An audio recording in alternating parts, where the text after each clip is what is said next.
नमस्कार, स्वागत है आपका डीडी न्यूज में। आपके साथ मैं हूं गौरव श्रीवास्तव और आप देख रहे हैं हमारा खास शो खबर दुनिया की। खबर दुनिया की में आज की कड़ी में बात होगी दुनिया भर में कोविड से बढ़ी चिंता की, अफगानिस्तान में शिक्षा को लेकर मचे बवाल की, एलएसी पर विदेश मंत्रालय के बयान की, जेलेंस्की के अमेरिका दौरे की और तो और रूस यूक्रेन के ताजा हालातों की। साथ ही इसके अलावा होगा और बहुत कुछ, लेकिन सबसे पहले नजर हेडलाइंस पर। चीन में कोरोना संक्रमण से मचा हड़कंप। रिपोर्ट में चीन में कोरोना से 10 लाख से अधिक लोगों की मौत की जताई गई आशंका। विश्व स्वास्थ्य संगठन ने चीन से मांगी विस्तृत जानकारी। अमेरिका में फ्लू, श्वास से जुड़ी बीमारी और कोरोना के मरीजों में वृद्धि। जापान, दक्षिण कोरिया सहित अन्य देशों में कोविड के मामलों में भारी उछाल।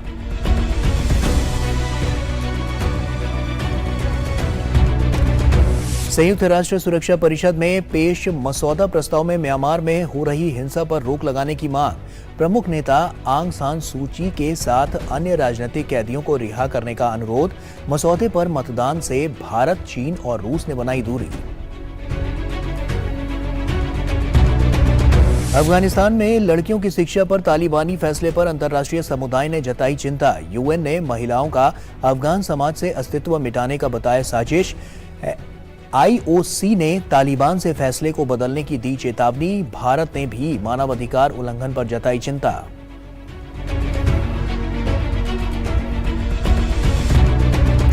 भारत चीन के बीच कोर कमांडर स्तर की 17वें दौर की वार्ता में पश्चिमी क्षेत्र में एलएसी के प्रासंगिक मुद्दों के समाधान पर हुई चर्चा। दोनों पक्ष पश्चिमी क्षेत्र में जमीन पर सुरक्षा और स्थिरता बनाए रखने पर सहमत। सैन्य और राजनयिक चैनलों के माध्यम से बातचीत का सिलसिला जारी रखने पर भी रजामंदी। यूक्रेनी राष्ट्रपति के अमेरिकी दौरे के बाद रूस के साथ जंग तेज होने के आसार। अमेरिका ने यूक्रेन को पैट्रियट मिसाइल प्रणाली देने की घोषणा की। रूसी रक्षा मंत्री ने अग्रिम चौकी पर सैन्य तैयारियों का लिया जायजा। डोनेत्स्क में दोनों देश के सैनिकों के बीच भीषण संघर्ष। रूस के पूर्व उप प्रधानमंत्री हमले में घायल।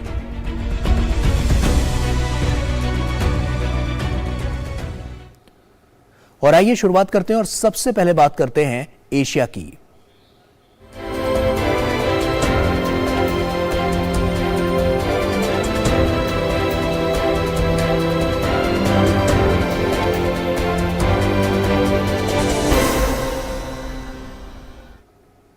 साल 2019 में चीन से निकले वायरस ने अब वहां पर उत्पात मचाकर रखा है। ये देश अब इस महामारी को नियंत्रित करने में मुश्किलों का सामना कर रहा है। नए वेरिएंट BF7 ने चीन की रफ्तार पर ब्रेक लगा दिया है। साथ ही दुनिया की चिंताएं कोविड को लेकर एक बार फिर से बढ़ा दी हैं। और इन्हीं हालातों के मद्देनजर विश्व स्वास्थ्य संगठन ने चीन के हालात पर चिंता जताई है। चीन ने अपनी जीरो कोविड नीति से दूरी बनाई तो पूरा देश कोरोना के कहर से कांपने लगा। चीन के बड़े शहरों के बाद अब ग्रामीण इलाकों में कोरोना से हाहाकार मचा हुआ है। 2019 में दुनिया को दंश देने वाला वुहान वायरस अब एक बार फिर चीन को डरा रहा है। चीनी स्वास्थ्य अधिकारियों का कहना है कि देश इस सर्दी में कोविड संक्रमण की 3 संभावित लहरों में से पहली लहर का सामना कर रहा है। हर गुजरते दिन के साथ कोरोना के मामलों में वृद्धि दर्ज की जा रही है। कोरोना के मामलों में ऐसे समय में उछाल देखी जा रही है जब जांच की दर बेहद सुस्त और कम है। रिपोर्टों के मुताबिक अगले कुछ महीनों में चीन में 80 करोड़ लोग कोरोना से प्रभावित हो सकते हैं। रिपोर्ट में कहा गया है कि चीन में कोविड मामलों में भारी वृद्धि से 2023 में 10 लाख से अधिक लोगों की मौत हो सकती है। अस्पतालों में बढ़ती भीड़ के बीच दवाइयों और खून की भारी किल्लत देखी जा रही है। पहले हर दिन करीब 100 रोगी होते थे, लेकिन अब लगभग 400 रोगी आते हैं। इनमें ज़्यादातर बुजुर्ग हैं जो कई अन्य बीमारियों से पीड़ित हैं। इन्हें बुखार और खांसी की शिकायत। इस बीच विश्व स्वास्थ्य संगठन ने चीन में बेकाबू कोरोना के मामलों पर WHO के महानिदेशक ने कहा है कि चीन में जोखिम के आकलन के लिए स्थिति की गंभीरता, अस्पतालों में भर्ती मरीजों की संख्या और ICU की जरूरतों पर विस्तृत जानकारी चाहिए। चीन कोविड-19 की स्थिति के बारे में बहुत चिंतित है क्योंकि बुखार की दवाओं की लगातार कमी और देश में संक्रमण की लहरों के आने की आशंका के बीच वायरल का प्रकोप पूरे देश में अनियंत्रित रूप से फैल रहा है। उधर WHO के emergency chief doctor Michael Ryan ने कहा है कि चीन में कोरोना के कम केस दर्ज हो रहे हैं, हालांकि आईसीयू के बेड भरे पड़े हैं। मुझे लगता है कि वास्तव में जो हो रहा है उसकी सही जानकारी उपलब्ध नहीं हो पा रही है। हमें उस डेटा को जल्दी से प्राप्त करने के बेहतर तरीके प्राप्त करने की आवश्यकता है ताकि हम एक साथ स्थिति की निगरानी कर सकें। इस बीच चीन के विदेश मंत्रालय ने कहा है कि जर्मनी द्वारा भेजी गई वैक्सीन जर्मन नागरिकों को लगाने के लिए पूरी व्यवस्था कर ली गई है। बुधवार को जर्मनी ने अपनी वैक्सीन बायोनटेक की पहली खेप चीन को भेजी थी। अहम बात यह है कि ये वैक्सीन जर्मनी ने चीन नागरिकों के लिए नहीं बल्कि चीन में रहने वाले जर्मन नागरिकों के लिए भेजी है। चीन और जर्मनी पहले से ही चीन में रहने वाले जर्मनों को जर्मन वैक्सीन के साथ टीका लगाने पर आम सहमति पर पहुंच चुके हैं। दोनों पक्ष बातचीत करेंगे और प्रासंगिक व्यवस्थाओं को लागू करेंगे। इसके लिए जर्मनी के प्रवासियों को चीनी प्रशासन से संपर्क करना पड़ेगा। उधर अमेरिका में न्यूयॉर्क के अस्पतालों में फ्लू, सांस से जुड़ी बीमारी और कोरोना के मरीजों की बाढ़ आई हुई है। इसे ट्रिपल महामारी कहा जा रहा है। चीन के अलावा जापान और दक्षिण कोरिया में भी कोरोना के मामलों में तेजी देखी जा रही है। जापान के स्वास्थ्य मंत्रालय के अनुसार देश भर में कोरोना वायरस मामलों के दैनिक आंकड़ा 2 लाख से अधिक है। संक्रमण के 7वीं लहर के बीच 25 अगस्त के बाद ये पहली बार है जब दैनिक आंकड़ा 2 लाख से पार कर गया है। सरकार का कहना है कि आने वाले दिनों में संक्रमण के मामलों में और बढ़ोतरी हो सकती है। और वहीं संयुक्त राष्ट्र परिषद में एक मसौदा पेश किया गया जिसमें म्यांमार में हो रही हिंसा को तुरंत खत्म करने की मांग की गई। इस मसौदे में देश की प्रमुख नेता आंग सान सू की के साथ अन्य राजनीतिक कैदियों को रिहा करने का अनुरोध भी किया गया। इस मसौदे पर भारत, चीन और रूस ने संयुक्त रूप से मतदान से दूरी बनाई। इस पर कुल 15 सदस्यों में से 12 सदस्यों ने वोट दिया है, जबकि इस मामले में भारत, चीन और रूस ने वोट ही नहीं दिया। ये बीते 74 साल में सुरक्षा परिषद में म्यांमार के संबंध में पारित पहला प्रस्ताव है। इससे पहले वर्ष 1948 में बर्मा के नाम से जाने जाने वाले म्यांमार से जुड़ा एक प्रस्ताव पारित किया गया था। और अफगानिस्तान में तालिबान के कब्जे के बाद से ही वहां रह रहे लोगों की स्थिति दिन पर दिन और खराब होती जा रही है। दरअसल वहां लड़कियों और महिलाओं की यूनिवर्सिटी शिक्षा पर रोक लगा दी गई। इसके बाद यहां तालिबान के इस फरमान का विरोध शुरू हो गया है। हालांकि ये पहली बार नहीं है जब महिलाओं ने तालिबान के विरोध का परचम बुलंद किया है। इससे पहले भी कई बार काबुल की फिजा महिला अधिकारों की मांग के नारों से गूंज चुकी है। आइए नजर डालते हैं वहां के हालातों पर। शिक्षा के मंदिर का बंद दरवाजा, आंखों में सपने, भविष्य और आकांक्षाओं के आंसू लिए विश्वविद्यालय परिसर से गुजरती छात्राएं, बेतुके और भेदभावपूर्ण फैसले की मिट्टी में हजारों लड़कियों के भविष्य को दफन कर देने का ऐलान सुनते ही कई छात्राएं चीख चीख कर रोने लगीं। तालीम पर हाकिमों की पाबंदी ने पंछी की तरह हजारों लड़कियों को पिंजरे में कैद करके फड़फड़ाने के लिए छोड़ दिया। सत्ता के फरमान के सामने बेबस लड़कियां खुद को संभालती, एकजुट करती, जुलूस की शक्ल में काबुल की सड़कों पर निकल पड़ी। हालांकि ये पहली बार नहीं है जब महिलाओं ने तालिबान के विरोध का परचम बुलंद किया है। इससे पहले भी कई बार काबुल की फिजा महिला अधिकारों की मांग के नारों से गूंज चुकी है। ये अलग बात है कि उन्हें इसमें अब तक कोई सफलता नहीं मिली है। इस बार की बंदिश की चोट सिर्फ मौजूदा पीढ़ी तक सीमित नहीं बल्कि इसकी आग भविष्य को भी जलाने वाली है। लिहाजा सत्ता के खौफ की परवाह किए बिना सैकड़ों छात्राएं भविष्य बचाने निकल पड़ी हैं।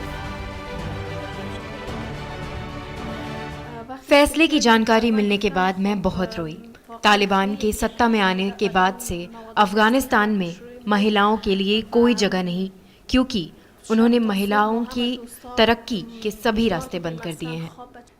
जब आधे समाज का प्रतिनिधित्व करने वाली महिलाओं के लिए स्कूलों और विश्वविद्यालयों के दरवाजे बंद कर दिए जाते हैं तो इसका मतलब है कि समाज में मानव विकास की प्रक्रिया पंगु हो गई है। प्रतिबंध की घोषणा ऐसे समय पर हुई जब देश भर के विश्वविद्यालय में सर्दियों की छुट्टी चल रही है, अंतर्राष्ट्रीय स्तर पर भी इस फैसले की कड़ी निंदा की गई है। संयुक्त राष्ट्र ने कहा है कि ये महिलाओं को अफगान समाज से मिटाने की साजिश है। इस्लामी सहयोग संगठन ने भी इस फैसले की निंदा करते हुए फैसला बदलने की चेतावनी दी है। वहीं भारत ने भी अफगानिस्तान में महिलाओं के साथ हो रहे मानवाधिकार उल्लंघन पर चिंता जाहिर की है। We have noted with concern the reports in this regard. India has consistently supported the cause of female education, women's education in Afghanistan. We have emphasized, we've been emphasizing the importance of the establishment of an inclusive and representative government that respects the rights of all Afghans and ensures the equal rights of women and girls to participate in all aspects of Afghan society, including access to higher education. I would also like to recall the UN Security Council Resolution 2593, which reaffirms the importance of upholding human rights, including those of women, and that resolution also calls for full, equal and meaningful participation of women. इससे पहले सत्ता में लौटने के बाद तालिबान ने सबसे पहले देश भर में लड़कियों के माध्यमिक विद्यालयों पर प्रतिबंध लगा दिया था। तालिबान का कहना है कि वे लड़कियों की माध्यमिक शिक्षा की योजना पर काम कर रहे हैं, लेकिन उन्होंने कोई समय सीमा तय नहीं की है। हालांकि प्राथमिक विद्यालय सभी बच्चों के लिए खुले हैं।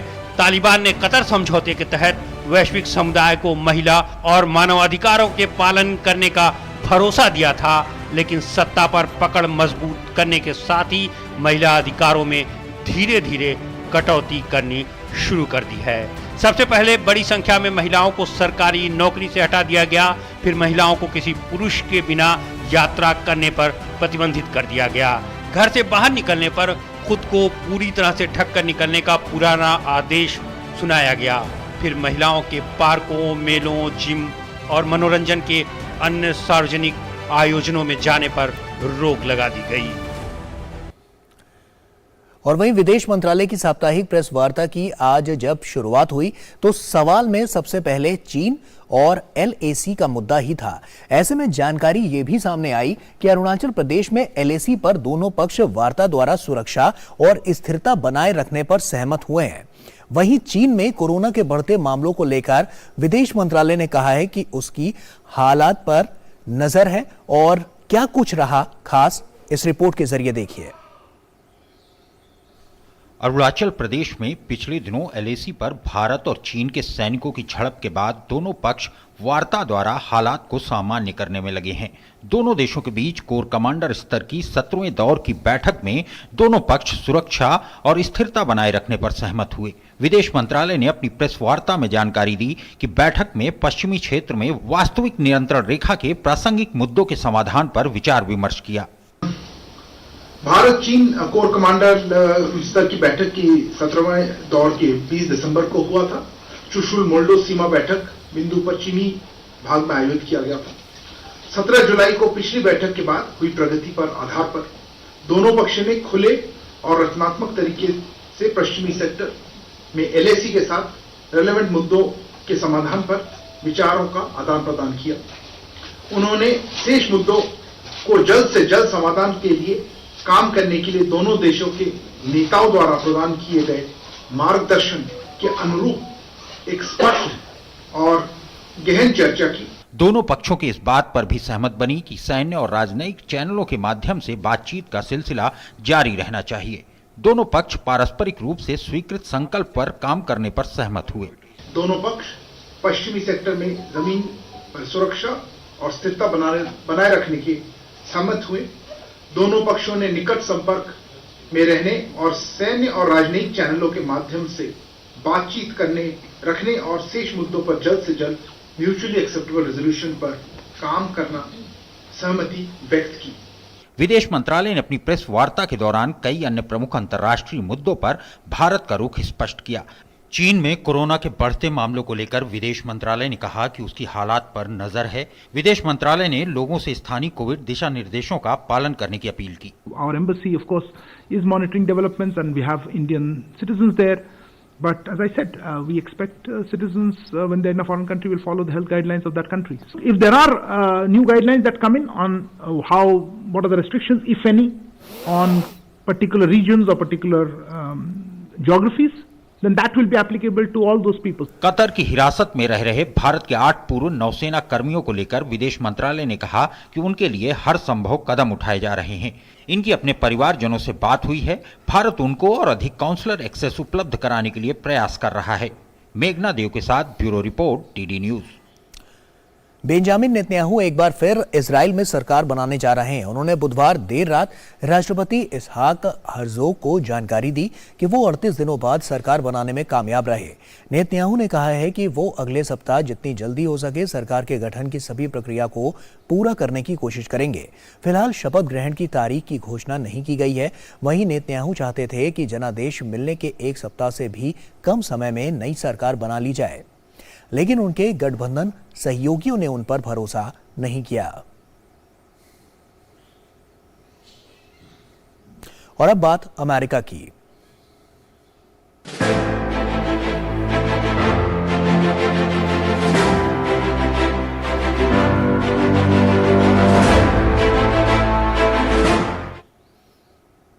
अमेरिका की यात्रा पर गए यूक्रेन के राष्ट्रपति व्लादिमीर ज़ेलेंस्की ने कहा है कि रूस के साथ युद्ध खत्म करने के लिए कोई समझौता नहीं किया जाएगा। उन्होंने रूस के आक्रमण का सामना करने में लगातार समर्थन के लिए अमेरिकी नेताओं और जनता का शुक्रिया अदा भी किया। अमेरिका के राष्ट्रपति जो बाइडेन और कांग्रेस ने यूक्रेन को और अरबों डॉलर की मदद की घोषणा की और शांति की तलाश में यूक्रेन की मदद करने का संकल्प किया। दुनिया भर की बाधाओं, चुनौतियों और कयामत जैसे खतरे और निराशा के इस घने कोहरे के बावजूद यूक्रेन अभी जिंदा और दुश्मनों को पूरी ताकत से ठोकर मार रहा है।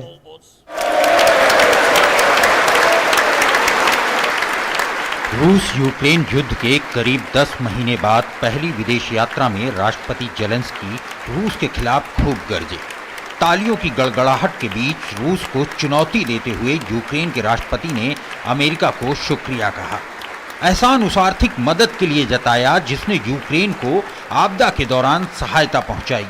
धन्यवाद इस बात का कि अमेरिका ने रूसी सेना के मुकाबले के लिए अत्याधुनिक हथियार मुहैया कराए, जिसके दम पर यूक्रेन अब तक युद्ध के मैदान में टिका हुआ है। अमेरिकी कांग्रेस में आपसे और सभी अमेरिकियों से बात करना एक बड़ा सम्मान है। हमारी अस्मिता पर हुए हमले के बावजूद यूक्रेन ने ऐसा कुछ नहीं किया जिससे उसे दुनिया के आगे शर्मिंदा होना पड़े। यूक्रेन डटकर खड़े रहते हुए दुश्मनों का मुंह तोड़ जवाब दे रहा है। आपके समर्थन के लिए शुक्रिया। इसी ताकत के दम पर हम किसी से नहीं डरते। इसके पहले अमेरिकी राष्ट्रपति बाइडेन ने व्हाइट हाउस में राष्ट्रपति जेलेंस्की से द्विपक्षीय मुलाकात की। मुलाकात के दौरान राष्ट्रपति बाइडेन और उनकी पत्नी ने जेलेंस्की का गर्मजोशी से स्वागत किया। मुलाकात के बाद दोनों देशों की तरफ से संयुक्त वक्तव्य जारी किया गया। इस दौरान रूस को शांति का पाठ पढ़ाते हुए राष्ट्रपति जेलेंस्की मामले को बातचीत से सुलझाने की वकालत करते नजर आए, लेकिन अपने संबोधन में उन्होंने रूस को चेतावनी देते हुए कहा कि युद्ध के जरिए यूक्रेन को झुकाने की कोशिश बेकार साबित होगी। अमेरिकी राष्ट्रपति बाइडेन ने जेलेंस्की को आगे भी समर्थन देने का भरोसा दिया। उन्होंने घोषणा करते हुए कहा कि अमेरिका अतिरिक्त $1.85 बिलियन के सहायता पैकेज के हिस्से के रूप में कीव को पैट्रियट मिसाइल डिफेंस सिस्टम भेजेगा। अमेरिका कीव को $1.85 बिलियन अमेरिकी डॉलर की अतिरिक्त सहायता पैकेज के हिस्से में पैट्रियट मिसाइल रक्षा प्रणाली देगा। इस पैकेज में यूक्रेन को जरूरी उपकरणों के प्रत्यक्ष हस्तांतरण के साथ साथ गोला बारूद की आपूर्ति का अनुबंध शामिल है, जिसकी अभी तत्काल जरूरत है। ये सिस्टम एस्केलेटरी नहीं, डिफेंसिव है। हमें अच्छा लगेगा कि वो इसका इस्तेमाल ना करें, बस खुद पर हो रहे हमलों को रोकें। मानवता के खिलाफ जारी इस लड़ाई में हम दोनों देश सहयोगी हैं। अगला साल बेहद अहम है, जो एक महत्वपूर्ण मोड़ से गुजरेगा। मैं कह सकता हूं कि अब यूक्रेन के साहस और अमेरिका के संकल्प को यूक्रेन की जनता की स्वतंत्रता के भविष्य की गारंटी देनी चाहिए। उन लोगों की स्वतंत्रता जो अपने मूल्यों के लिए अत्याचार सहते हुए हमारे साथ खड़े हैं। उधर जेलेंस्की के अमेरिकी दौरे पर प्रतिक्रिया व्यक्त करते हुए क्रेमलिन ने कहा कि यूक्रेन को पैट्रियट मिसाइल सिस्टम की अमेरिकी आपूर्ति की घोषणा आग में घी डालने का काम करेगा, लेकिन यह फैसला रूस को अपने लक्ष्यों पर आगे बढ़ने से रोक नहीं पाएगा। यह फैसला त्वरित समाधान के लिए अनुकूल नहीं है। यह फैसला रूसी संघ को विशेष सैन्य अभियान के दौरान अपने लक्ष्यों को प्राप्त करने से नहीं रोक सकता। यूक्रेन के राष्ट्रपति जेलेंस्की का जब अमेरिकी संसद में संबोधन खत्म हुआ तो उनका अमेरिकी सांसदों ने 2 मिनट तक खड़े होकर अभिवादन किया। बाद में राष्ट्रपति जेलेंस्की ने स्वतंत्रता का प्रतीक यूक्रेन का राष्ट्रीय ध्वज अमेरिकी कांग्रेस अध्यक्ष नैन्सी पेलोसी और उपराष्ट्रपति कमला हैरिस को सौंपा। बाद में दोनों नेताओं ने अमेरिकी झंडे का प्रतीक जेलेंस्की को सौंपकर यूक्रेन के साथ हमेशा खड़ा रहने का भरोसा दिलाया।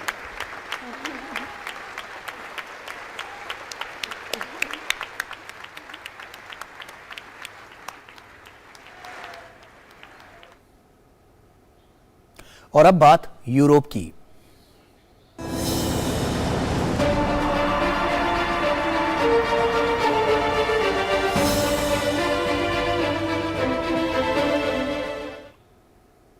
पूर्वी यूक्रेन में दोनों देशों की सेनाओं के बीच आमने सामने की लड़ाई और तेज होती जा रही है।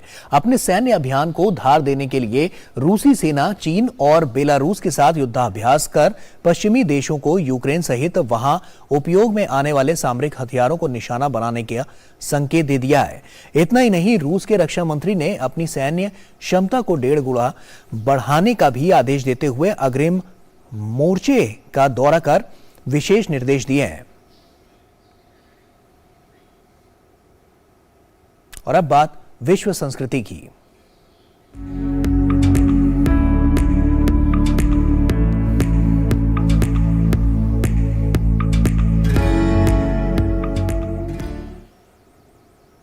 युवाओं में पर्यावरण को उनके प्रति जागरूकता फैलाता क्रिसमस ट्री लोगों को खूब आकर्षित कर रहा है। उत्तरी लेबनान के लोगों ने प्रकृति की निरंतरता को बनाए रखने के लिए दान की गई रिसाइकिल सामग्री से बने क्रिसमस ट्री से बनाची झील को सजाया है। उनका मानना है कि धर्म की रोशनी से पर्यावरण पर छाए अंधकार के बादल के उसे दूर किया जा सकता है।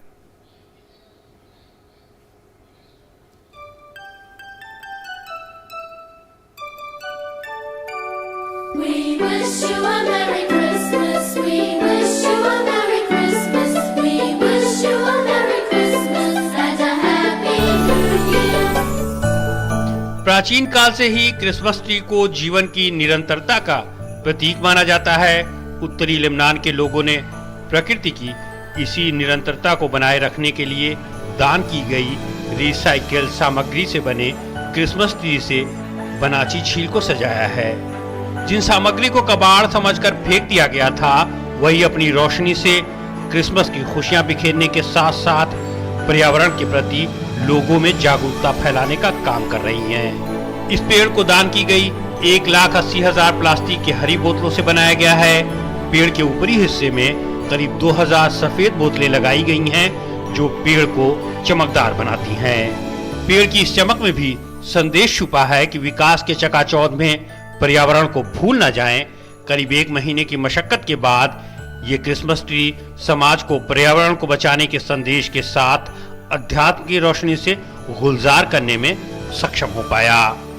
ऐसे कई लोग हैं जो रिसाइकलिंग के महत्व के बारे में अधिक जागरूक हैं। कचरे से लेकर दूसरी चीज़ों तक जिसे हम बेकार समझकर फेंक देते हैं, उससे बहुत कुछ बनाया जा सकता है। क्रिसमस ट्री की कहानी प्रभु ईसा के जन्म से जुड़ी है। माना जाता है कि इनके जन्म के वक्त पिता जोसेफ और मरियम को बधाई देने वालों में स्वर्ग के दूत भी शामिल थे। इन्हीं दूतों में यीशु के जन्म की खुशियों में फर से पेड़ को रोशन किया गया। तभी से इस पेड़ को क्रिसमस ट्री के रूप में पहचान मिल गई और इसे हर साल यीशु के जन्म पर सजाया जाने लगा। मान्यता है कि क्रिसमस ट्री को घर में लगाने से सभी प्रकार की नकारात्मक ऊर्जा दूर होती है और घर में सकारात्मक ऊर्जा का प्रवेश होता है। और अगर यही सकारात्मक और रचनात्मक ऊर्जा नीति निर्धारकों के मन में पैदा हो जाए तो जलवायु परिवर्तन के भयावह परिणाम से जूझती दुनिया को कोई हल जरूर मिल जाएगा। विचार इस तरह का है कि हमारे पास रहने के लिए कोई दूसरा ग्रह नहीं है अगर इसको नुकसान पहुंचता है तो। इसलिए हम इसके जरिए संदेश देना चाहते थे कि ऐसी चीज़ें हैं, इन चीज़ों का फिर से उपयोग किया जा सकता है, साथ ही प्रदूषण को भी कम किया जा सकता है। पुरानी पीढ़ी परंपरा के धागे को तोड़ने में उतनी सक्षम नहीं है जितना कि नई पीढ़ी युवाओं को पर्यावरण के प्रति जागरूकता फैलाता क्रिसमस ट्री खूब आकर्षित कर रहा है। उनका मानना है कि धर्म की रोशनी से पर्यावरण पर छाए अंधकार के बादल को दूर किया जा सकता है। क्रिसमस ट्री को लेकर कई तरह की मान्यताएं हैं। क्रिसमस ट्री से जुड़ी एक मान्यता 722 ईस्वी से जुड़ी बताई जाती है। कहा जाता है कि सबसे पहले क्रिसमस ट्री को सजाने की परंपरा जर्मनी में शुरू हुई। वहीं ये भी माना जाता है कि 16वीं सदी की ईसाई धर्म के सुधारक मार्टिन लूथर ने क्रिसमस ट्री को सजाने की शुरुआत की थी। ये भी मान्यता है कि क्रिसमस ट्री घर में लगाने से लोगों के बीच में आपस में प्रेम बढ़ता है और लोग एक दूसरे का सम्मान भी करते हैं। इससे घर में खुशियां और तरक्की आती हैं। और इसी के साथ फिलहाल इतना ही। दीजिए इजाजत। नमस्कार।